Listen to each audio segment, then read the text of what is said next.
It's been said in so many different ways by so many different people that I'm almost reluctant to bring it up again, but I can't help myself.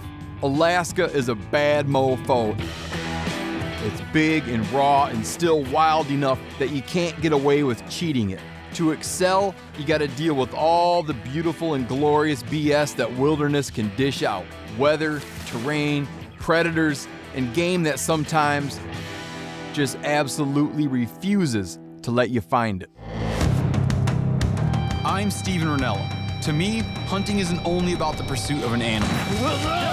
It's about who we are and what we're made of. I live to hunt and hunt to live. I am a meat eater.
It's late October, and I'm at my shack in southeast Alaska to chase Sitka blacktail deer with a couple of friends, Ryan Callahan and Mark Boardman. I chase blacktails almost exclusively in the high country alpine zones during the late summer when they're fairly easy to find and fun to hunt. And I try to avoid this time of year when the deer begin their downward migration and vanish into the vast expanses of dank, dark timber that cover the bulk of this island. 2 o'clock. 2 o'clock. Okay, good luck. See you in a little bit.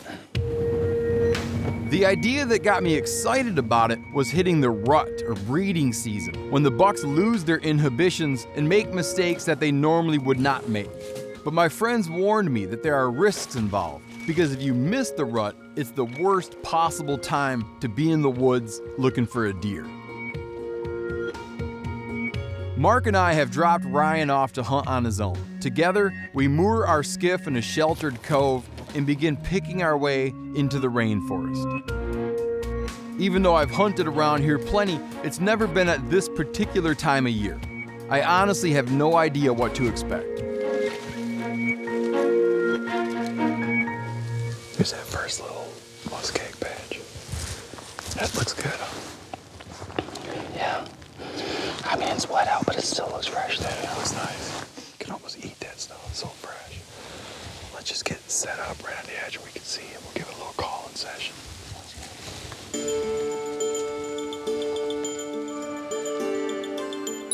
This thing right here is what we call muskeg. It's like a dying pond. You hunt these muskegs, or look for them, because it gives you some visibility. It does seem to concentrate deer activity, because you notice there's like more droppings around these muskegs. It's a debate people have. Do deer like muskegs? Or is it that you can see, that's where you so see you see deer? Because you can see farther than your hand. I mean, it makes sense though. I mean, you do have some of that edgy habitat there. You got some sunlight coming in, you know, and you know, I think they like to be able to see Probably sometimes see something too, yeah. You know. Ryan and Mark have both hunted all over the place in all their lives, but neither have hunted this area before, and that can be a real challenge, even for veteran outdoorsmen. Kind of realizing how out of place I am. Like, I don't know that much about the deer. Know very, very little about the countryside. It's just all of a sudden like slightly daunting. I mean, the plan was to move very slow, but it's gonna be way slower than I thought. Get up on those flats and try calling animals I've never tried to call. We'll see how it goes. Our first day passes without incident, which already has me thinking that we're too early, that the bucks haven't yet started playing grab ass. However, a bad day isn't necessarily a bad thing. I like these first days that are real sucky. Yeah. It's better than a real good first day. Nowhere to go but up, right? A good first day, everybody gets all optimistic, fired up. I like a first day that really just makes you feel like you got kicked in the nuts. Yeah. Getting real close to 2. So I'm gonna start working back. Feel like there's a lot of potential. I'm finding a lot of sign. Or what seems to me a lot of sign. I truthfully don't know. But I feel like there's animals around. Yeah, it's tricky. But yeah, it's pretty much the end of the first hunt, unless I get lucky and bump into something on the way back. But tomorrow's another day.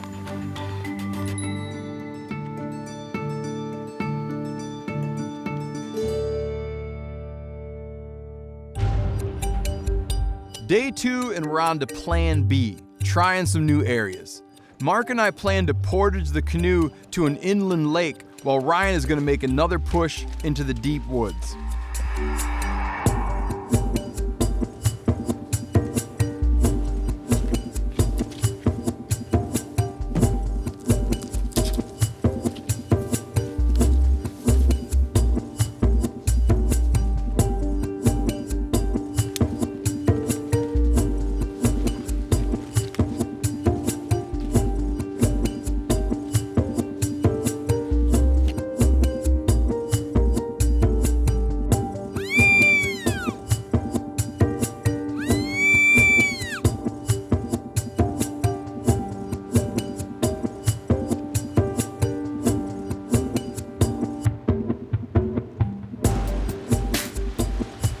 Long lake, and at the head of the lake there's some muskeg patches, and there's some muskeg patches up on the hill.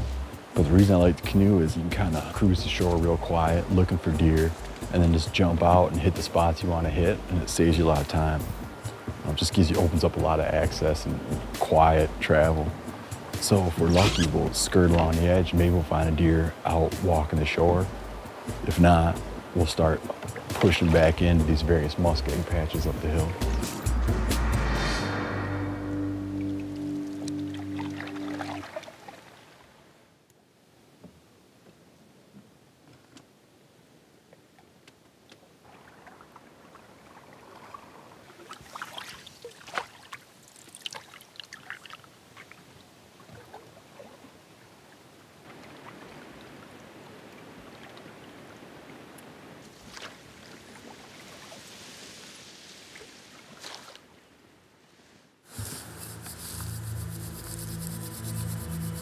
Let's hop out, go up in here, and we'll call, and we'll work. There's some muskeg patches up the creek.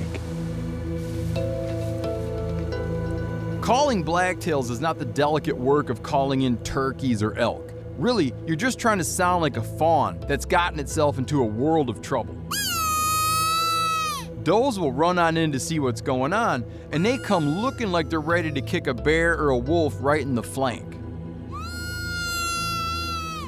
A buck outside of the rut might mosey over as well, seemingly more out of curiosity than a desire to save lives.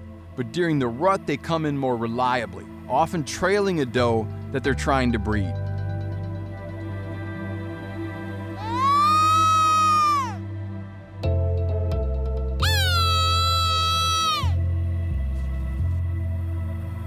It's what you call a crossroads.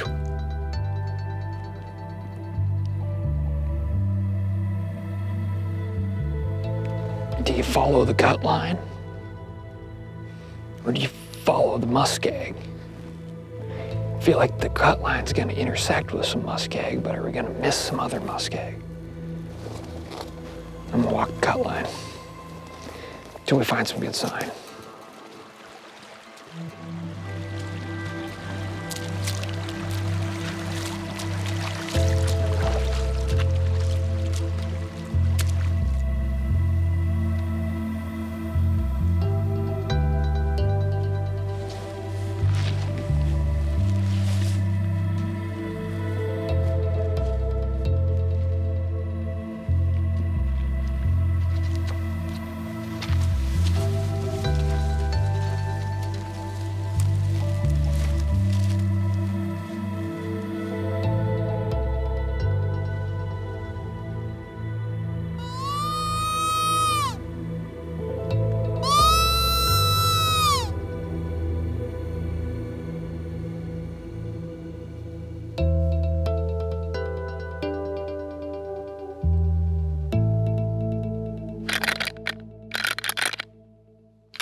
The crisis continues. There's definitely some pretty country in here. I just think the deer are using it to a certain degree, but they're not here right now. So I'm just gonna press on till I find something find good sign, fresh sign.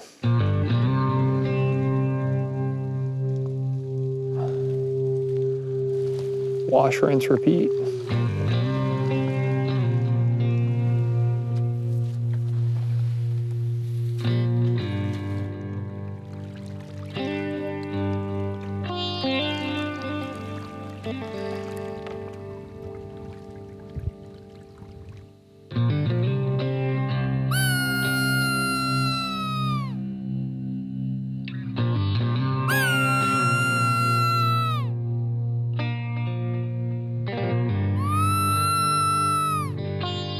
Damn, Mark. I can't believe I can't even show you a deer, dude. Everything we're doing is just not working. And like, my friends are all saying, yeah, man, first week of November. I'm like, wow, last week of October, that's pretty close. Other guys have told me too, guys that hunt blacktails more than I do have always said this is the worst time of year to find them pre-rut because they're not up in the alpine. Right. And they're not aggressive yet. Can't find them up high where you can see, and then you can't call them in down low. I mean, obviously we'll keep trying, but dude, it's just like really rough. I mean, just, I would have thought for sure we'd bring a doe in by now. Yeah. Keep trying, I guess. Yeah, we got more stuff we can try for sure. All right, well, let's pick our way back to the canoe. We'll start thinking of, what are we on, plan C? Start thinking of plan C.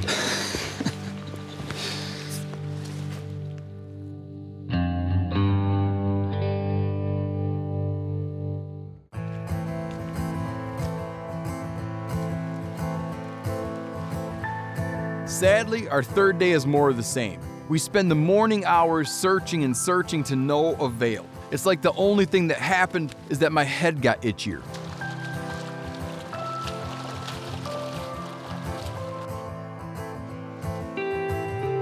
By early afternoon, I'm so frustrated, I desperately need a change of focus. I had it in my head that we'd pull shrimp pots like in the middle of the day and then do something, look for deer in the evening, but I think we're gonna have to pull pots and look for deer all at the same time.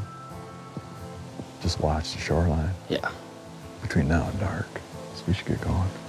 It becomes increasingly difficult to ignore that great grocery store of food that we've been cruising over in boats. No, just call one of them bucks into the boat. They're invited. That's plan D, E.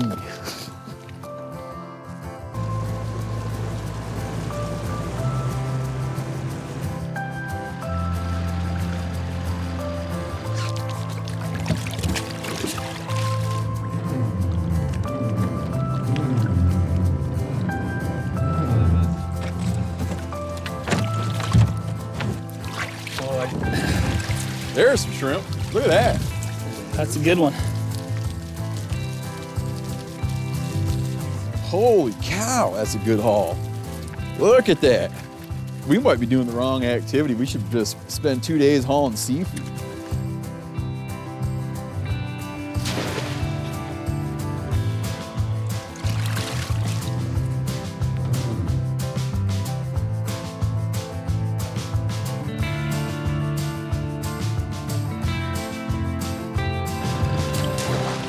What a haul. That cheers me right back up. We max out on our bag limit and cut the rest of the shrimp free. But instead of returning immediately to desperate thoughts about mystery bucks, my mind goes in another direction, this time beneath the waves. Mark and I grab Ryan and head out to harvest a unique, some might even call it a revolting looking treat. The only thing that I know about a sea cucumber is that when they're attacked, they like essentially turn inside out. That's true. Yeah, they're wild. I mean, you're like a Pacific Northwest guy. Yeah. So you love clams. Yeah, love them. It's a thinking man's clam. You're so freaking good.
That's a haul. Nice, nice. That is wild. Yeah, they look edible. There's like a hard chunk on each hand. And then run it down the whole length of this thing. Gotcha. And this thing comes open. Then those strips, Right. that's the meat. And then you just take a putty knife and you just work. Just underneath those bands, huh? Yeah. Dude, that is pretty slick. When I was reading online, folks are eating the whole thing. The outside too. Which I haven't tried yet.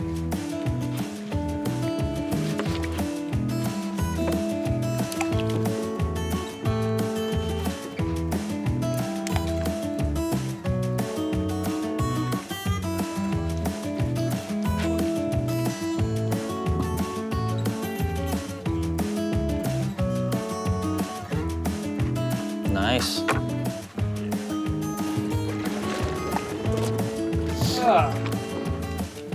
Chilly down there in the water. All right, man, let's go before I get cold. Yeah. Sounds good.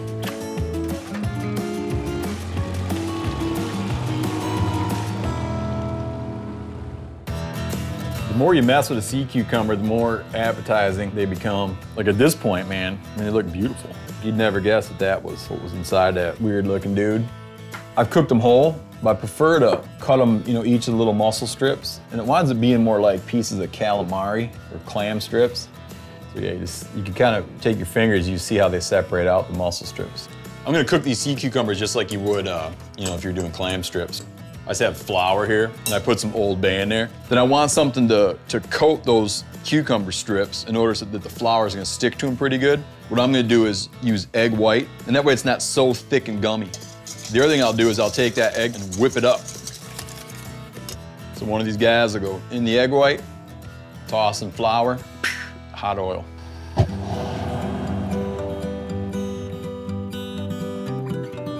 We're gonna do this like how Henry Ford would cook sea cucumbers if you were here today. Assembly line. That's it. These look better by the minute though, man. I'm excited for these, yeah. All right. Yeah, that's the bubble I'm looking for. You know what's interesting is none of these extruded their guts. You gotta mess with them longer. Yeah. Jostle them a little bit, Mark. Gently. Back up. Gently. There you go. There you go. But yeah, looking at them, I never looked at one of those and be like, ooh, that looks like something that's tasty. Right, right. Yeah, I'd rescue them out of there.